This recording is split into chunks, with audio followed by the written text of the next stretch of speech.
Hey friends, if you encounter the upload blocked error on OneDrive, then please watch this video. I will guide you through the resolutions. So it's not very difficult. First of all, check the internet connection speed. Is it good enough? Okay. If it is, then we will proceed to the next solution. The next solution is to check OneDrive server status. Okay. And then you can go to any website like down detector. Don't go to the Microsoft's own website for the reason that it won't give you the exact results. Check if others are facing issues, like there has been a recent outage, so wait till it cools down.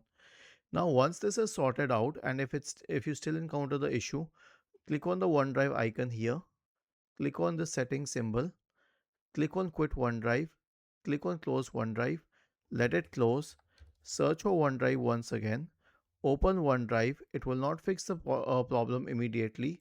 Simply close it and the icon will appear here. Now wait for a while and it will fix it in a while, like an hour or 2 hours, till it uploads all the files. Was this helpful?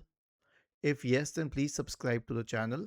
If not, then let us know in the comment section of the video on how we could help you further. Thank you for watching this video and have a nice day.